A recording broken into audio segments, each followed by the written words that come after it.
Hello and welcome to the Albion Obsessed podcast. You join us on the back of a victory. Yes, a victory against Nottingham Forest, a team that had been unbeaten in their last 8 home league games. A run that coincidentally started when we last visited them. But before we get into that, let's see who we've got on the show today. I am joined by the one and only Sony. Sony, my friend, how are you? It's good. It's good. It's good to be here. I've had a really long weekend and now we're just here to talk football. It's my day off, so I'm very excited to just chill. Good skills. And it's actually just me and Sony tonight. So you lucky listeners get to listen to me and Sony talk about the game at the weekend. Unfortunately, illness has spread amongst the AO crew. So it's just the two of us. But that's okay. You could even write a song about that, just the two of us. Sounds Just like the a two of us. oh, there you go. What a melody it's already got. So Sony, I suppose the best place to start here is just the sheer amount of injuries we've had. Because before the game, I think a lot of fans, including myself, were scratching our head, wondering what sort of team we were going to put out against Nottingham Forest. Let's just run down through the players that were injured before a ball was even kicked on Saturday. Webster picked up an injury during training. Then Igor was injured, Purvis Estupinian injured, and Ciso injured, March injured, Welbeck injured, Milner injured, and Mitoma injured. Add in a suspension for Mo Dahoud, and it was quite amazing, Sony, that we could field a competitive 11. Were you worried before a ball was even kicked that it might be quite a difficult game for us to manage with just how many minutes the players have been playing lately? Yeah, like I've said before in the group chats and just overall in general, it's volcano time. Okay? It's volcano time. The fact that we're still able to field a team of players shows that we worked on depth this off season, which was extremely important. Because, say, for example, we take the team from last year, right? We apply that to this year. We kept the same team, we made no moves. We probably would have been toast. Okay. We would have probably had to forfeit something because there's just no way we could have done it. The fact that we were able to field a team of 11 and have subs and still win is amazing. Like, you know, again, I've always mentioned this, it's volcano time. We have to start throwing people into the volcano. They need to get minutes. They need to get it together. And it's just now a trial and error type deal. We cannot afford to lose more players, so we have to play smart. Yeah, you're certainly right. We couldn't afford to lose any more players, but more on that in just a little bit.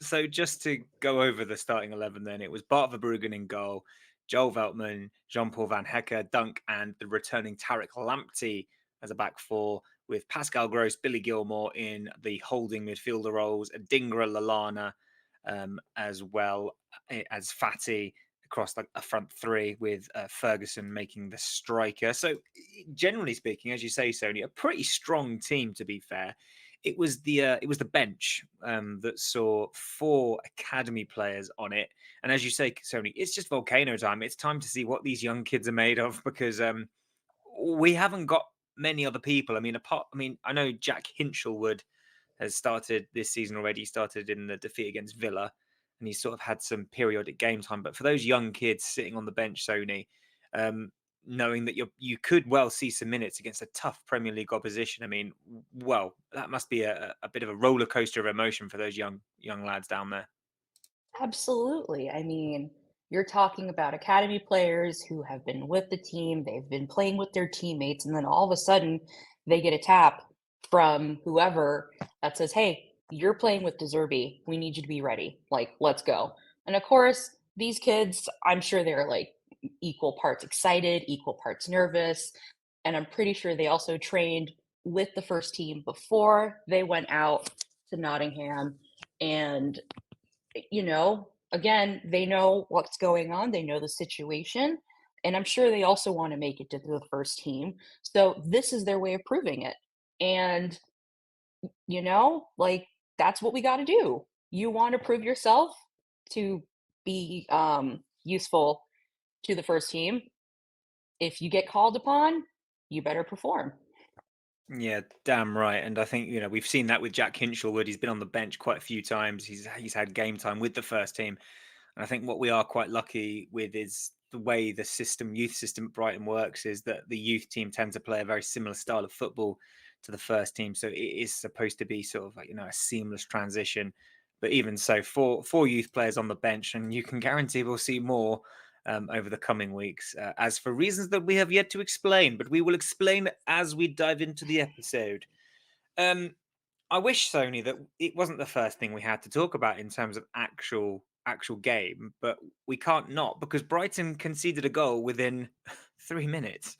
Um, it was a poor piece of play in the middle. The ball was given away. We were hit on the counter attack. Gross just wasn't quick enough to catch Gibbs White, who he wasn't exactly a speedster. Um, Gibbs White puts in a cross. Veltman and Van Heck go to for the same ball in the middle. Veltman therefore leaving a player at the back post completely unmarked, and the Forest player heads in at the back post. I mean, Sony, what a terrible way to start a game of football for Brighton. Absolute L. I mean, nobody likes getting scored on the first 5 minutes of the game because that kind of just sets the tone for the rest. And as soon as that third minute notification came up on my phone, because funny enough, I was at work, but I was still watching it in a sense. The moment that I just heard the ding go off on my phone and I looked at it thinking, oh my gosh, it's a Brighton goal. No, it's a Nottingham Forest goal. And I know we've talked about defense on this podcast so much, and I know it's a very widely talked about subject on Twitter, X, whatever you like to call it. Um, we need to stop making these mistakes. We want a clean sheet, and I guess this year is just the year that we're just not going to get a clean sheet in the Premier League. That's where I'm concluding because it's just we shouldn't have made that mistake. That should have been marked. These are veteran players, okay, who are, they're veteran players. They should know better, but they don't. And it's like, dude, help your goalie out. Help Verbruggen out, okay? Like, he can't do everything for you. And if you're not defending the man that you're supposed to defend, you will have issues like this. And then people will start questioning, like, why is so and so still on the team if they're doing this? It's simple little mistakes that we have to take care of. Have to. Especially because this upcoming week is a very interesting week. Yeah, I mean, you're spot on there, Sony. Everything you've just said, and it's about accountability, isn't it? And taking responsibility. Pascal Gross, bless him. We know he's not the quickest, but then he's not helped by the fact that Veltman completely leaves a man unmarked, and the ball goes past Verbrugge, and as you say, you can't expect Verbrugge to do everything for you. And a lot of people took to Twitter or X, very early on in the game, questioning what has happened to Brighton's defence. Now, Brighton have historically been a team that doesn't concede many. Of course, with the Roberto De Zerbi style of play, high risk, high reward, you're always going to concede more. But seeing these points made on Twitter really got me thinking, and I've narrowed it down into my head, Sony, about three things, and it'll be interesting to see if you agree with me. The first and foremost is the ball retention. We are giving the ball away a lot. And there's a statistic floating around this season about how quickly we lose the ball and then concede a goal. And I think we're the team at the top of the stat table that goes between the loss of the ball, conceding. So hooray for us on that one. Um, so the turnover of ball is a big issue. Ball retention needs to be better. Um, the second one, I suppose it's a link to that in a way. But last season, I'm not saying we didn't give the ball away, but last season we had Moises Caicedo, a player that could win the ball back instantly. So if you did give the ball away when in possession, more likely than not, Caicedo would find a way to win that ball back. He would prevent goal scoring opportunities before they became goal scoring opportunities. He would screen that back four really, really well. And obviously, we don't have him anymore, but we also therefore don't have a central defensive midfielder who does that job. In the middle there, in our double pivot, we had Billy Gilmore and Pascal Gross, two very good technical players, but neither one of them is a ball winner. And I always think that when you play with a midfield two like that, you need to have two players that complement each other. There's always harps back to this idea of under Sir Alex Ferguson in the glory days of Manchester United. You had Roy Keane and Paul Scholes. Roy Keane was the ball winner. He was the midfield general, and Paul Scholes was the silky, skillful player who would create chances, put assists in, and score the occasional goal. But at the moment, we've got two silky, skillful players, but we don't have that midfield general. We've brought in Baleba, a very untested player, um, in the hopes that he might be able to replicate Caicedo in coming into the first team and just hitting the ground running. But that's an exception to the rule, what we saw with Moises. So yeah, to cut a long waffly story short, we don't have that defensive midfielder who can prevent those opportunities. And then the final one for me is the rotation at the back, be it forced or unforced. We're seeing a lot of rotation with goalkeepers, a different back line, and I accept that that's partly through injury, suspensions, and all sorts of other things that are going on. But it does mean that there is a lack of consistency. It's always very difficult to build that rapport with your fellow defenders if you're not going to play together week in, week out. So those three things are sort of, for me, the big reasons why we're struggling to keep a clean sheet this season. I don't know if you disagree with any of those, Sony, or if you agree with them. What do you think Brighton need to sort of do? What is the big area here that Brighton need to sort of address? I think you're pretty much spot on everything. I don't really have anything to kind of like, take away or add on top of that because you're pretty much spot on. Um, Again, the goalkeeper rotation, I know that we're still kind of figuring it out and like that we already knew was going to happen. That off the top of the bat. We already knew that was going to happen. We expected it. We're seeing results from it in a sense. Like, we have our guys working like between Europa games and Premier League games, and they're doing pretty well. They've made, personally to me, they've only made a few mistakes on their end, but it's mostly like the defense that we're talking about here. Um, I think Baliba needs to be on the field at all times, especially if we're going to keep him as a Caicedo replacement, as we like to say. And I know De Zerbi says that he's not ready, that it's going to take some time. I get that. But I think with the extent of injuries that we have to get him on the field. We have to just keep throwing him on there because Caicedo was the exception. Caicedo was the exception. I mean, he was brilliant. He was able to get that ball back. He was everywhere, and I really appreciated that from him. But now that we don't have him, we picked up someone who is supposed to replicate that, but I don't know why he's not on the field as much. I don't know if RDZ just thinks that he's not ready or he's just not like putting in the effort in training. Like there could be a number of things of why we don't see him. But I think again, volcano time, it's time to throw him in. We got to throw him in. There's just at this point in time, we just have to throw him in. Yeah, agreed. I mean, if you're going to throw Jack Hinchelwood in, Baleba needs to be thrown in as well. I get what you're saying, and I do actually agree 100%. You almost need Baleba on the field as often as you can, because although he can't possibly be a Caicedo replacement because Caicedo was such a unique player, but what he is everything that Gross, Gilmore, Dahoud, even Milner aren't. They aren't ball-winning midfielders. They're all very good and they have a fantastic set of skills, and I don't want to take that away from them, but none of them are ball-winning midfielders. And I I mean, I know think it's I gone. think we need to stop using like the Caicedo replacement excuse.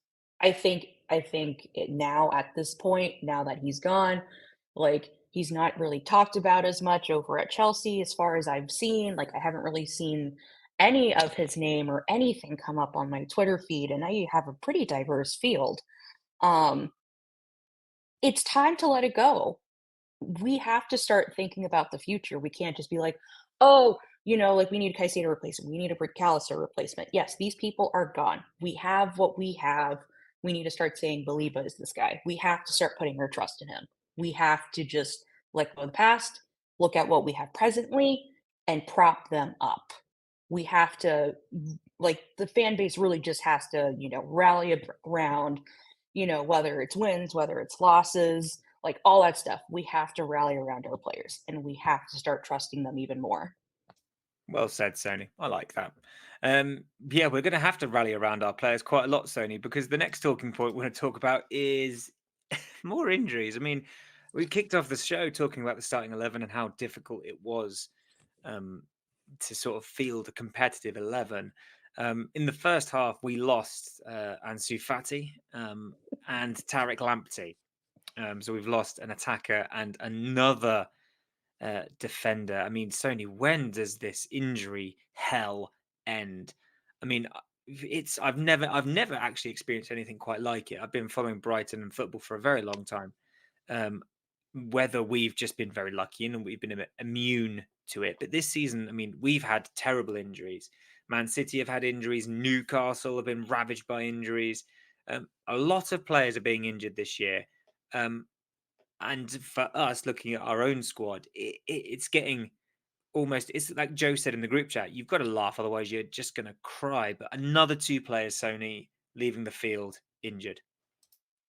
We just got Lamptey back. We literally just got him back. We were all excited because Lamptey, in the position at left back, if I remember correctly, he was good. He was great. Like, we were all worried about like losing Estupinian. And then we saw Lamptey play, and Lamptey was amazing. We're like, okay, cool. We have a cover. Everything should be fine.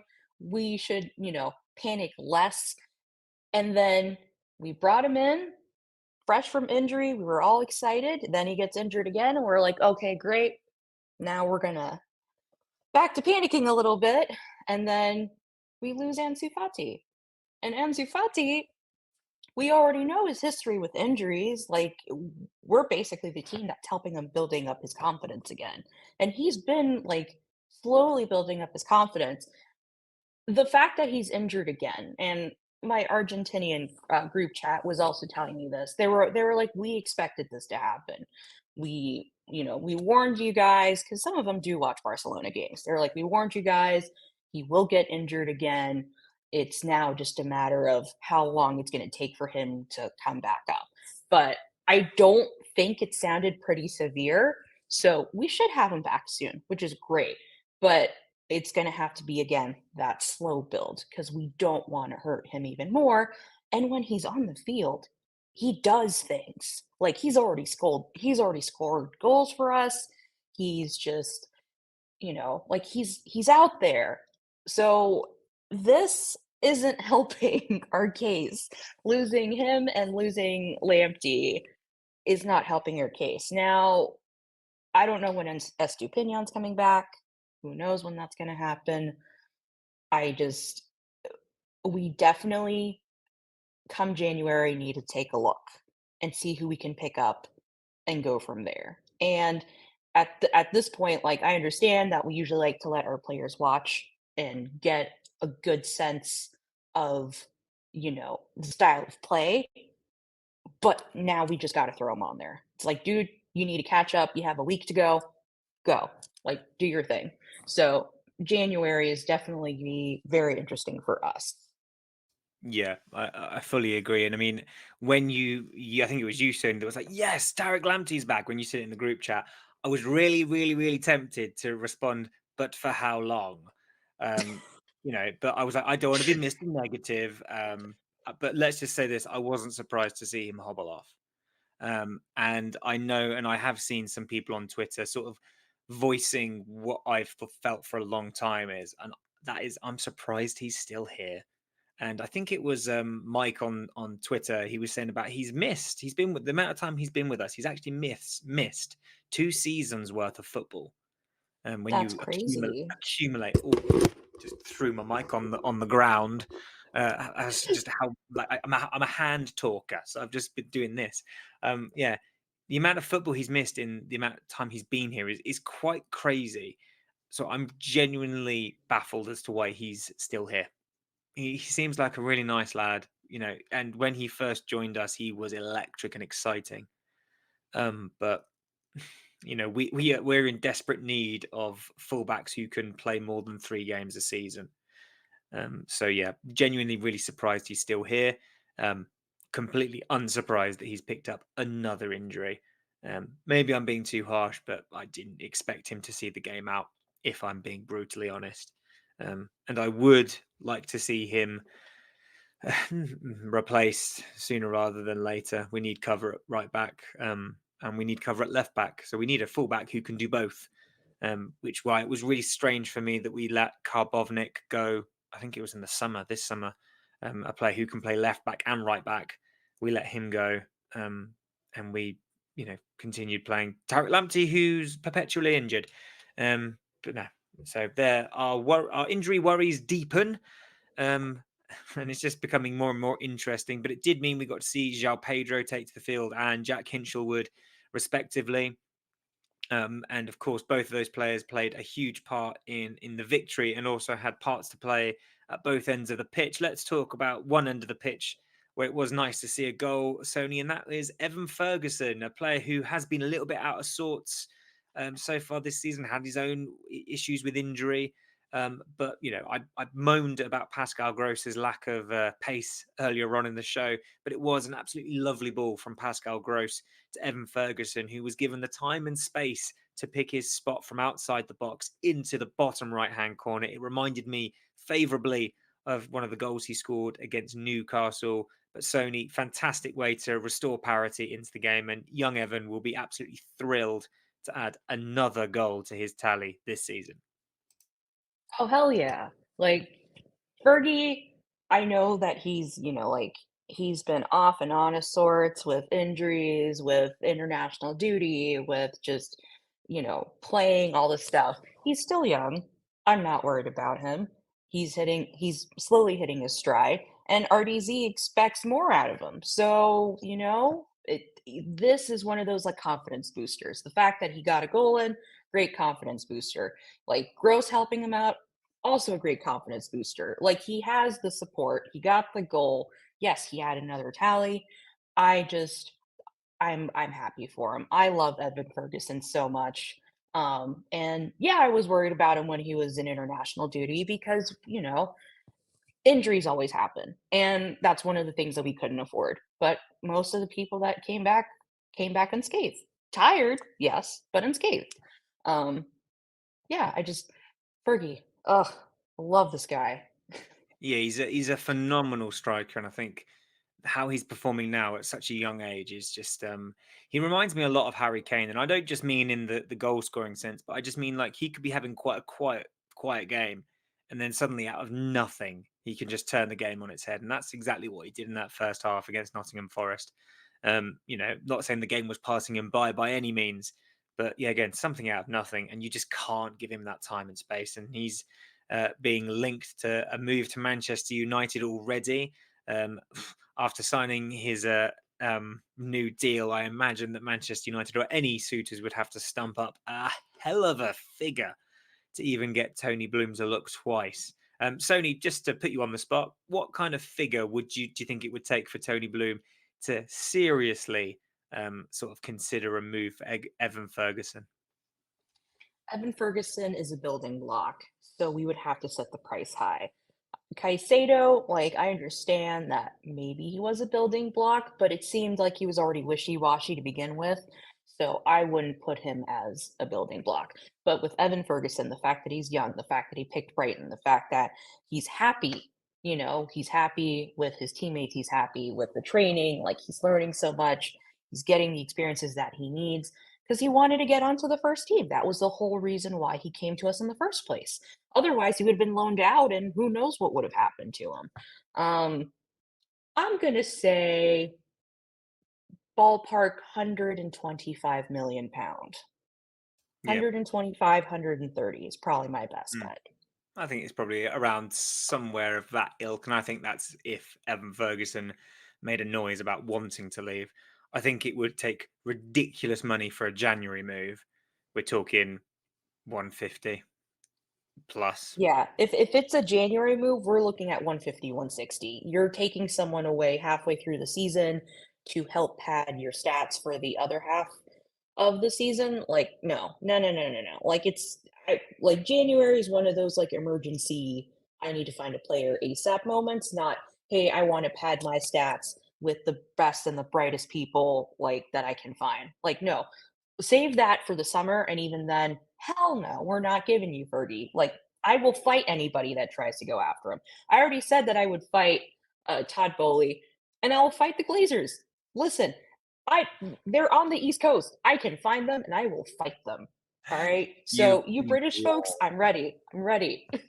Thank you, Sony, for protecting us. And before anyone jumps on that and goes, "Oh, Evan Ferguson's not worth £150 million," it's not about what Manchester United perceive him to be worth the value. It's about what Tony Bloom wants. And as we've seen with our very recent dealings with Chelsea, you pay what Tony Bloom wants, or you bugger off. There's no in between. So yeah, that was a nice one. Let's talk about another goal then. So let's talk about JOAO Pedro, a man who was called upon much earlier than he probably anticipated. But it was a lovely ball from Pascal Gross into the box, and Pedro heads it in. And I think, answers on a postcard, I think that was his first goal from open play in the Premier League this season. I think. Please correct me if I'm wrong. I'm not precious about it, but we went from being 1-0 down within 3 minutes, Sony, to being, ending the half 2-0 to the good. What a fantastic way to end the half, Sony, with João Pedro scoring from a fantastic Pascal Gross cross. Absolutely. Once again, Pascal Gross being the guy, helping supply the balls. The other guys, all they have to do is just put it in. I think that we're like goal adverse or something because I've had to scream on Twitter, hit the ball in the net. Like it's very easy, you just kick it. It's not hard. If you put the ball in the net, you score a goal. Your team then either is coming back from an L or they're about to take the biggest W in the entire world, right? João Pedro doing what he does best, again, does not surprise me. He's always made an impact on the field, probably one of the best signings that we've done this offseason. And like, yeah, sure, he could have came on later in the game if even even if we hadn't had any injuries, just subbing him on. Again, instant impact. Same thing with Mitoma when he first came on. He made instant impact. That's what we need. Instant impact players. Yeah, and I think you made a really good point about, for all of the bemoaning fans, including myself, hands up, including myself, that fans have done about, not replacing Moises Caicedo or not getting in another left back. I think bringing down João Pedro was a really good move. He can play pretty much anywhere across a front four, be it a centre forward, striker, left wing, right wing, and he's been fantastic for us this season. I think he's got another. Well, he's going to hopefully have a continued rise. I mean, getting chosen for Brazil. I mean, Sony, that's massive. Having as a Brighton fan of 20 something years, 23. No, not that. Yeah, 20. Yeah, about 23 years. I genuinely never thought I'd see a Brighton player play for Brazil, and I'm sure there are fans much older than myself. Be sort of bemused by the fact that we have a Brazilian international, and that's pretty mad. A Brazilian international scoring goals for Brighton. Incredible stuff. Yeah. I mean, just having international anybody in general is great.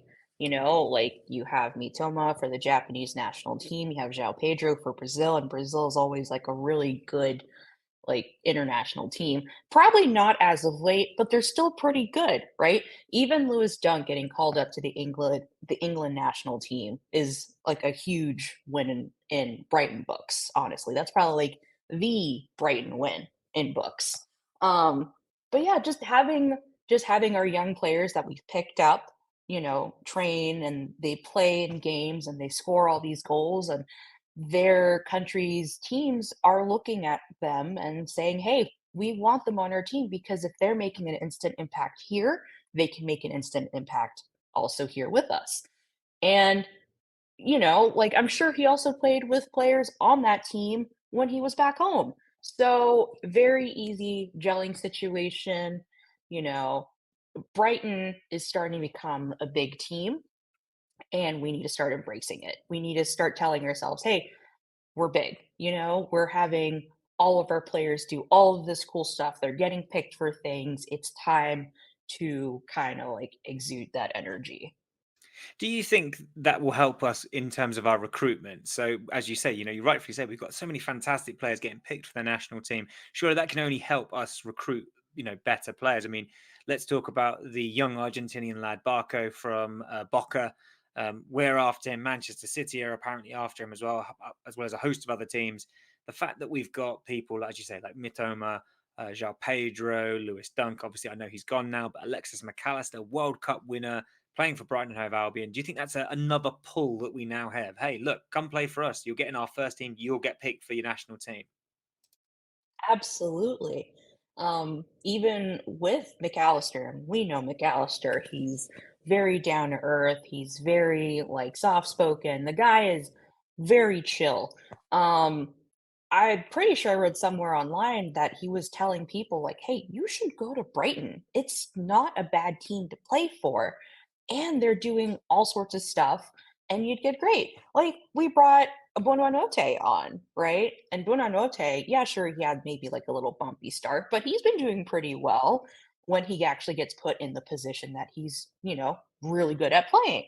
Soon as, again, instant impact type deal. Soon as he got on the field in the position that he plays, he does miracles, That's great.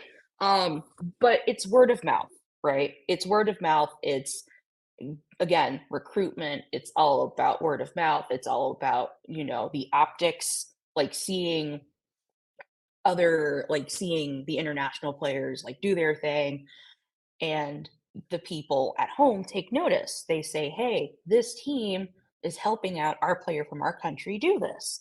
Like we're looking at Valentin Barco, aka El Boat. So, El Goat, Oh, El Boat. I'm here for that name, Elbow. Yes, El Boat. He is, according to my Argentine friends, crack. He's crack. He's absolutely crack. He's amazing. Yeah, Manchester City's trying to go after him, but we sent scouts to go see him play. He was in the Copa Libertadores. He was playing for Copa Argentina, which, Boca Juniors lost to Estudiantes de La Plata. See, I start to learn team names now. So this starts to get really interesting for me. But you have all these players playing with different teams, and they're getting linked to clubs not only in England, but all over the world. Just knowing that Brighton is catching their attention, that the clubs in Argentina and in Brazil and all these other countries are saying, "Hey, Brighton, this team that has all of these international players are coming to see, they're sending their scouts to us." That's a huge confidence boost for them because then that starts to entail contract money, that starts to entail loans, that is word of mouth. You start to get more fans that way because if their favorite player ends up going to Brighton and Hove Albion Football Club, let me go ahead and say that name really fast right there. As soon as they say, "Hey, my player just got picked up by Brighton and Hove Albion," they're going to start following us. It's like the Mitoma effect, where Mitoma came to us and all these Japanese players started coming in. That's the same thing with the South Americans. That's the reason why I brought them onto the show for our special episode, which, by the way, if you haven't seen it, please go watch it. Those guys, I love them so much. Shout out to Valen and Tizzy Mass.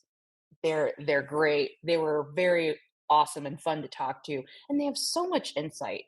For someone their age, they're they're pretty mature, believe it or not. Um, and I kind of want to do something similar to the other internationals. So I'm gonna go ahead and say this now. I'm working on a project to do something similar to the South American episode, but with Japanese fans. Because, again, big core of our base, we kind of want to see what attracted us to Brighton. And if they see Mitoma, great. But they also have football experience. They also saw him when he was playing in Japan with Kawasaki Royale or Frontal. I don't remember their name exactly. Um, but they saw him play, like, at one point, I had Japanese fans on my, like, replies saying, "Hey, can you vote for the mascot because Mitoma played on that team when he trained?" And I'm like, "Absolutely." So, I think that, yes, we're starting to become a big name, teams start to take notice, and they're welcoming us with open arms to watch them. I currently have a folder filled with uh, links to transfers and whatnot.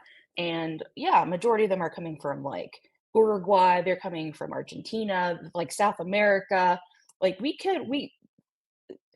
the possibilities are endless.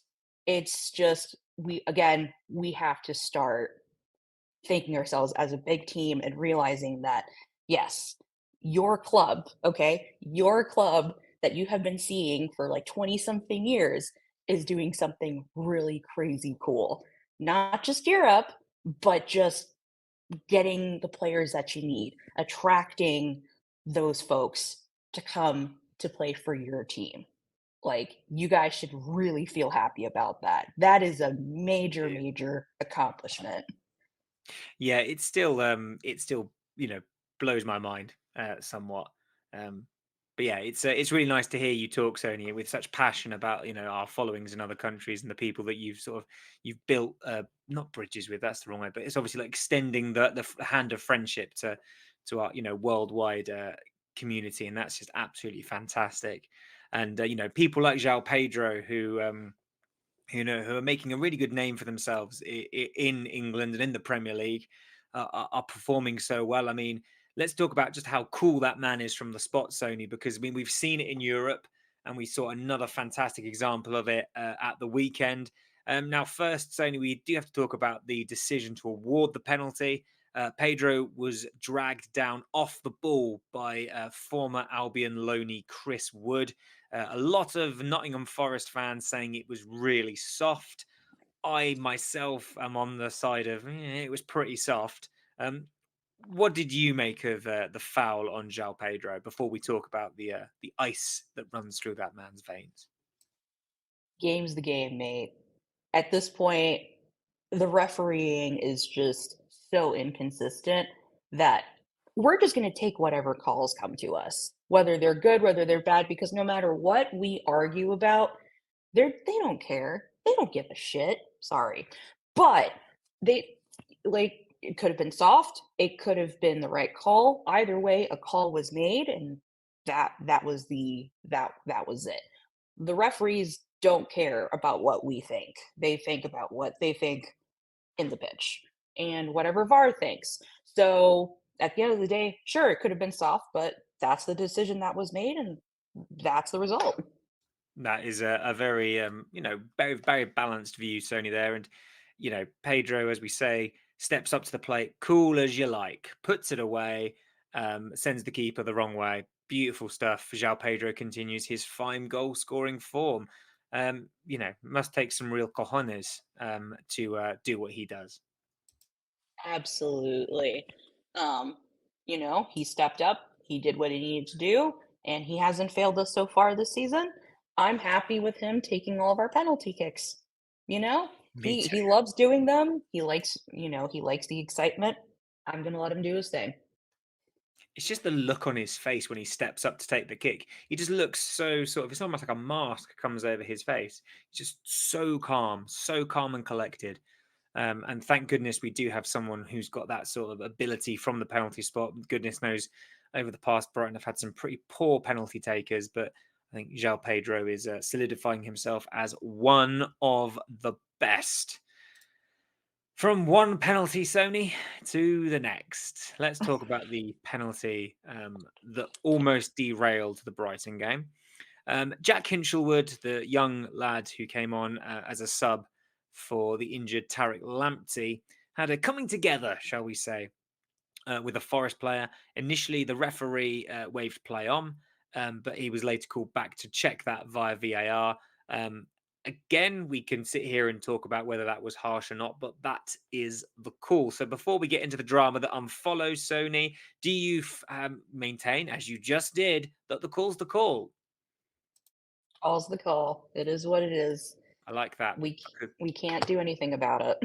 Yeah, the reason I say I like that is because the bit we're going to talk about next, I think the discussion has been somewhat hypocritical um, online, and I'm sure I'll get absolutely lambasted for it. But it is my opinion, and I've yet to really be convinced otherwise.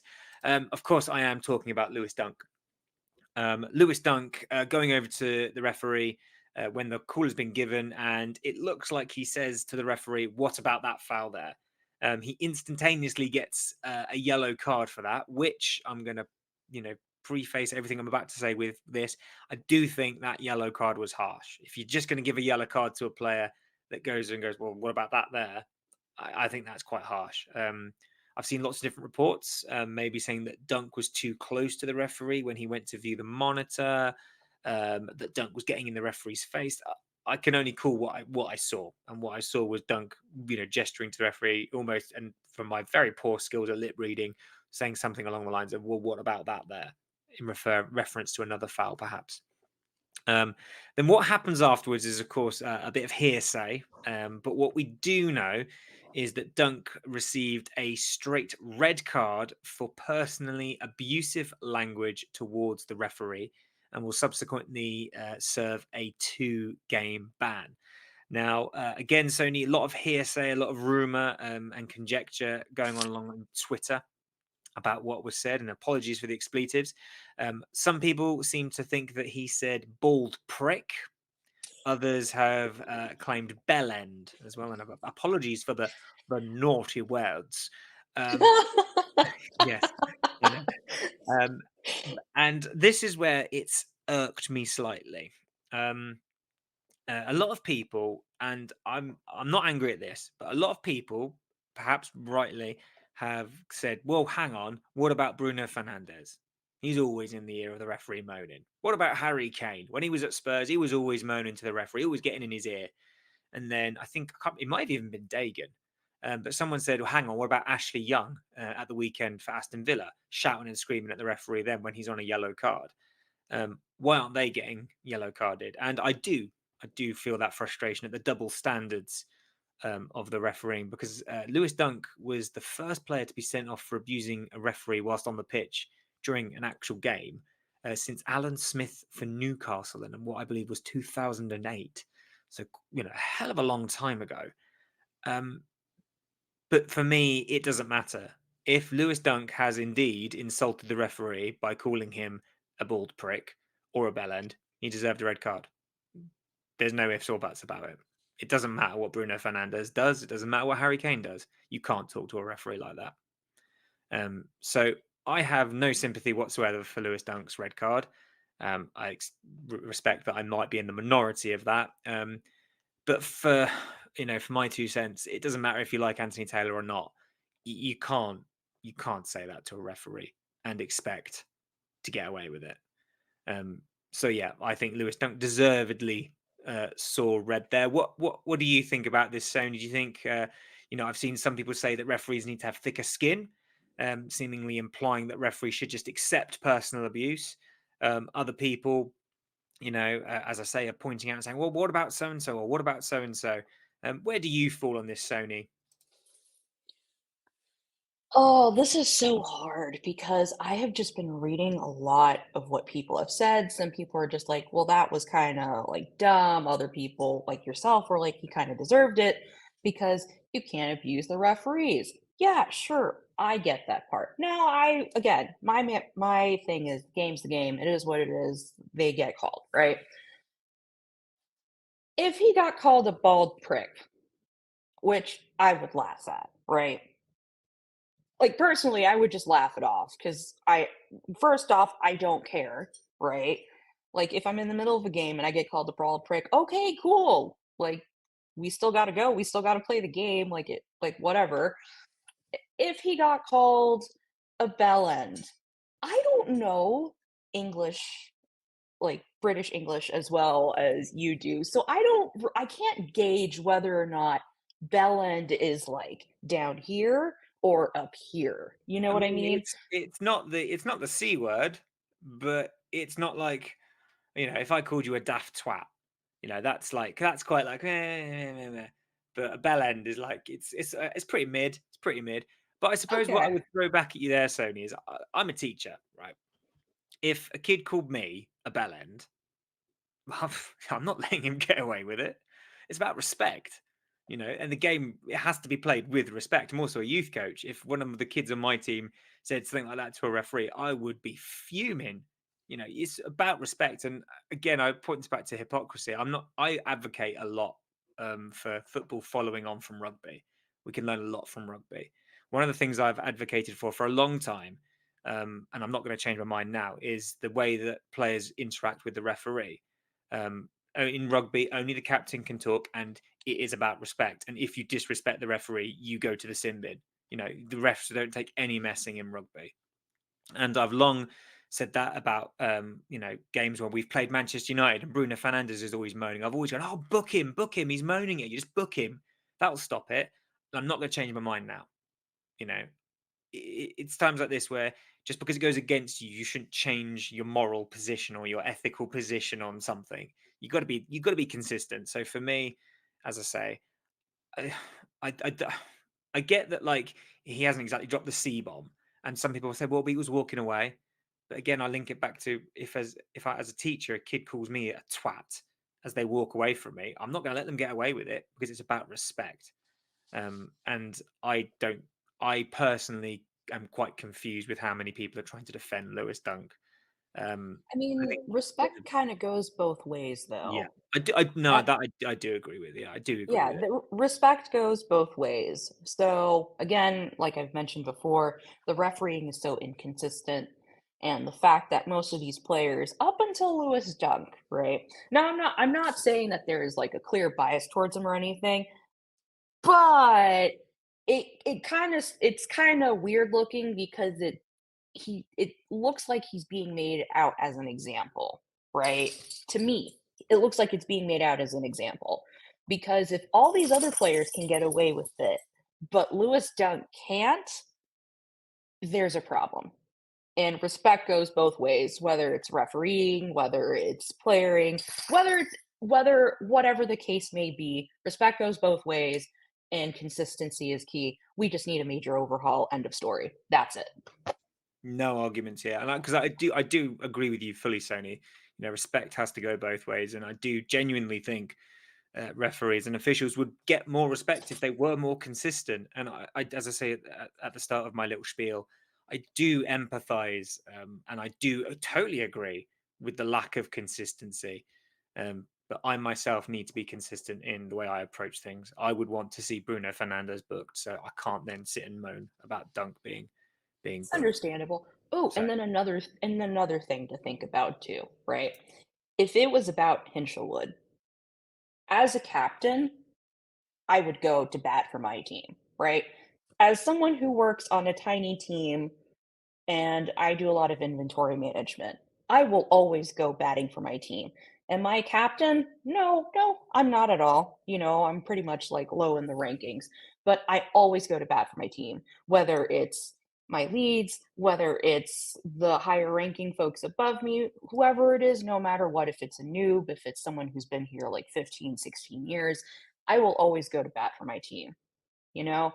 And I feel like he just kind of got caught up in the moment and was trying to defend Hinshelwood because, again, he's the captain. He needs to protect his players, and it's just a heat of a moment type deal. I'm pretty sure he didn't mean it, and it just kind of came out.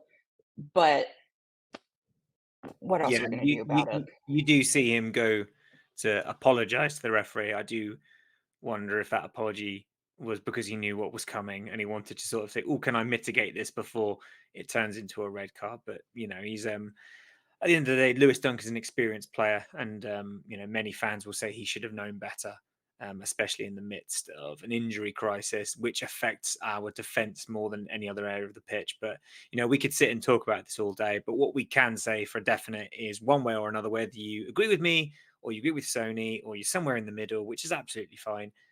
Brighton conceded a penalty, and the captain was sent off. Nottingham Forest scored from the penalty, and as you'd expect, all the impetus for the remainder of the game was really with Nottingham Forest. I mean, it was a very backs to the wall performance in the end, Sony. And Brighton had to be at their best defensively. They did bring on Baleba and the returning Jakub Moder after 19 months out. And what a game for him to return to, Sony. Backs to the wall, see it out performance in the end. Yeah, yeah. I mean, they held on. They knew what was going on, and they didn't want to disappoint. And RDZ, I'm pretty sure, was telling him, like, bro, we're ahead, but we cannot make any more mistakes. And again, I'm sure Deserby wasn't expecting that red card to happen, similar to what happened a couple games ago with, I believe, Sheffield. I think it was Sheffield where someone Yeah, got sent off Sheffield too. with Ahoud, yeah. Yeah, yeah, yeah. So, yeah, like, yes, we should all know better. We should be conscious of like what the situation is. But at the same time, it's passion. It's the heat of the moment. It's one of those things where these things happen. We can't predict it. We just have to overcome adversity. We have to figure out a plan. We have to have a plan for our plan in case that plan fails, right? And the fact that the guys who were now down to 10 were just out here, like, trying their best to stop any more like penalties, any more goals coming in, that's a group team effort that should be commended. Um, and I would like to ask your opinion on something, Tom. The celebrations that happened after the game. There have been a couple of upset Nottingham Forest uh, fans who didn't like the way that we celebrated. I personally don't care. Celebrate what you celebrate because a win is a win, right? Especially one with a very intense game. What did you think about the celebrations? Because I was all for it, but there are some people, namely Forest fans, who are just like, I don't know. Oh yeah, the fun police were out in force after the final whistle scenes at the weekend, and we had something similar a few not last season, the season before when we scored a last minute equaliser against Palace, and Brighton fans were criticised for the way they behaved. But you've got to take it in context. I mean, Brighton have just been on a pretty dreary run, an injury ravaged squad, as we've mentioned throughout this podcast. Um, they haven't won since Bournemouth, which was I think it was 6 games in the Premier League ago, at the end of October. Or so they haven't won for quite a while. I know we haven't necessarily taken many heavy losses. I mean, I know we lost to Villa and we lost to Man City, but we've not had so we haven't had like a terrible run of it. But we haven't won in quite a while. So to end the game with 10 men, to play 20 minutes with 10 men, a goal up, see out that win for the first win in 6 games or however many it was. What did you expect Brighton fans and players to do? Just sort of give a little, well done, everyone, well done, good job, tally ho, pip pip. I don't know if it's a bitterness of sort of the loss and losing to 10 men, or if it's just fans just taking the whole damn thing too seriously. I think Brighton, given the context of the situation, we had every right to celebrate, the fans and the players. So I think the fun police need to sort of wind their neck in a little bit, realize that it's football, it's a passionate game. And the players were obviously left it all out there on the pitch and got their first win in however many games. So let them celebrate. Let their fans that have travelled, up to Nottingham celebrate. I don't see the issue with it myself. So yeah, I think a lot of the Nottingham Forest fans that I've seen being very vocal about it are, making a meal out of it because they're probably a bit salty that they lost. But on the flip side, I've also seen lots of Nottingham Forest fans really complimentary about the way Brighton play, about our structure and our setup as a club, and about the supporters. So it's I think that for every I say mean, that sounds really pathetic, doesn't it? For every mean tweet that they send, I do tend to see another one that sort of like says, actually, no, what you're doing, Brighton were great. They deserve to celebrate. So I'm sort of like, I ain't about that drama on Twitter. So that's why if I get lambasted for my views on Dunk, I'm just a bit sort of like, okay, cool. So you can at me at Exiled Seagull and you can tell me how wrong I am. Um, but no, Feel free to at me at underscore Sonium and tell me that I'm wrong too. Like, I'm okay with that. I love talking to people on Twitter. yeah, People just don't like replying to me or whatever. So, but I love a good literally, chat. yeah, I tell quite us. like not an Yeah, argument. I quite like having a hearty discussion with somebody about something. I just think sometimes I know on X and Twitter and what it can come across as a bit sort of, I don't know, like you're having a battle of like vileness or whatever, but it doesn't have to be like that. If anyone wants to come on and have a chat about stuff and tell me how I'm wrong, it doesn't bother me in the slightest. I enjoy the intellectual stimulation, to be honest. right. But less, I'm always learning too. So yeah, if I've said something that doesn't match up or maybe that's not right, literally let me know so then I can yeah, actually do the homework. hell yeah.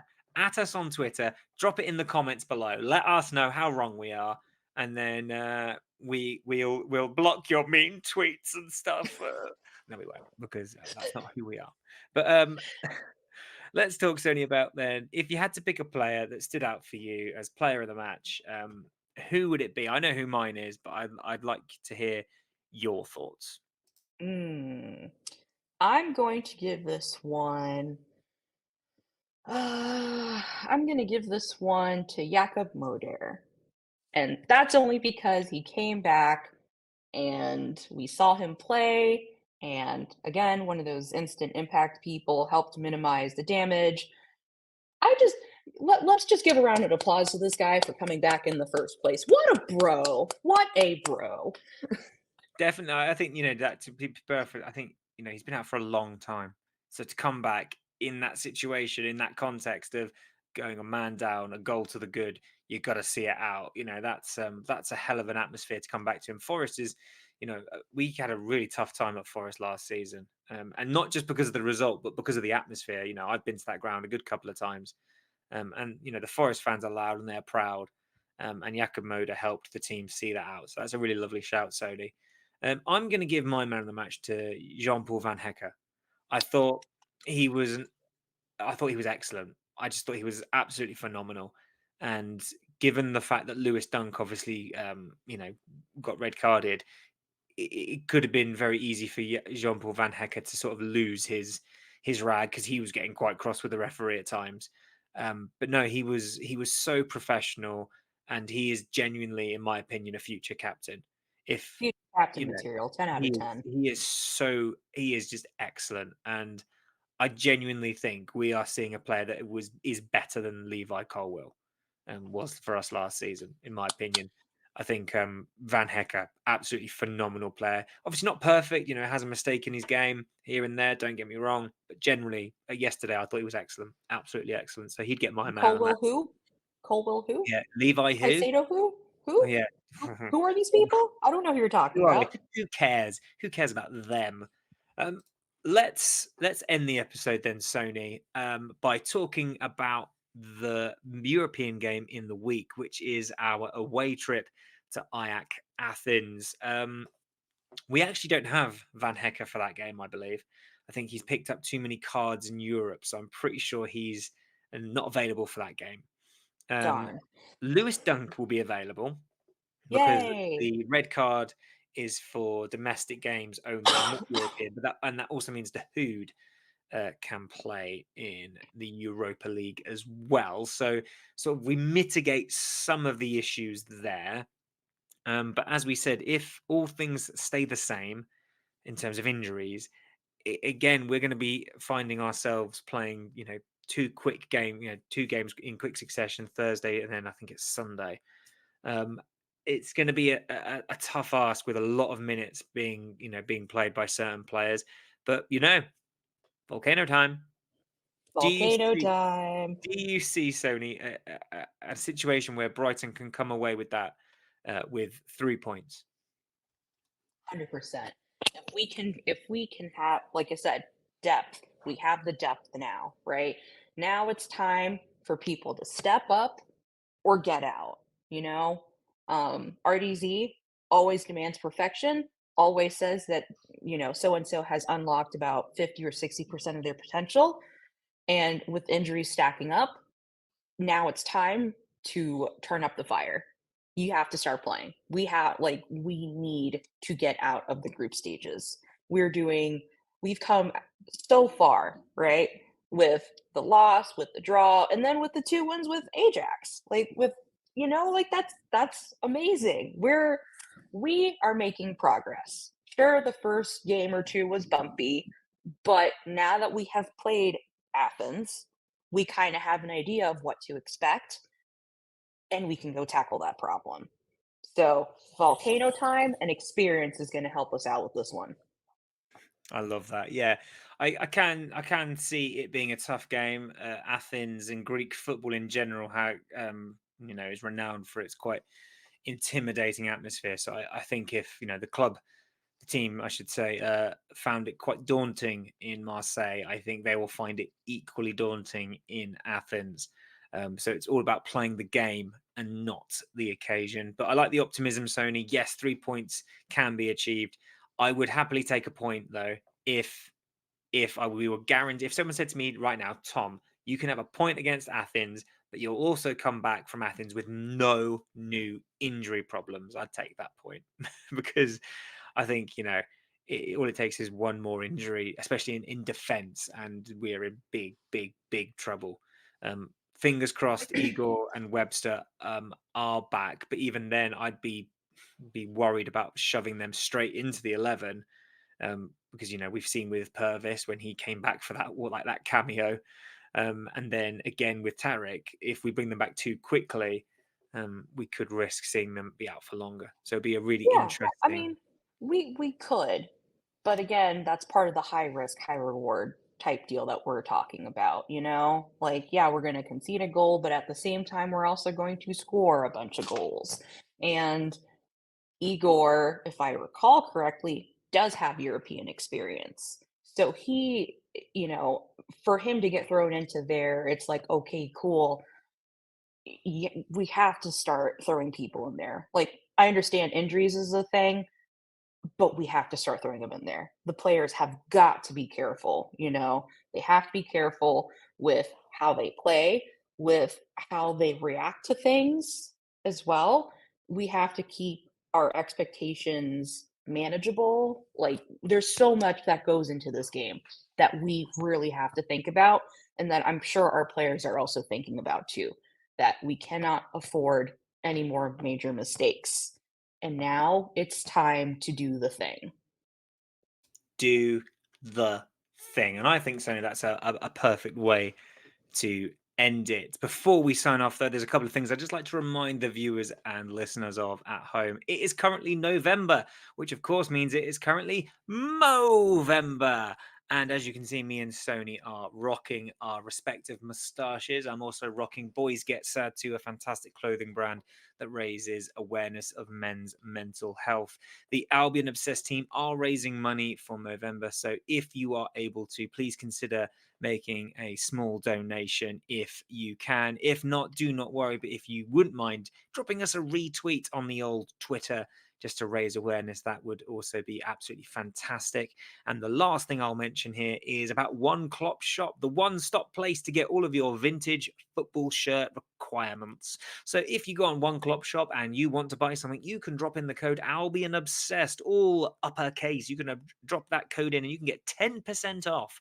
That's Albion Obsessed 10 at One Clop Shop. There we go. Bit of a tongue twister there, but there you have it.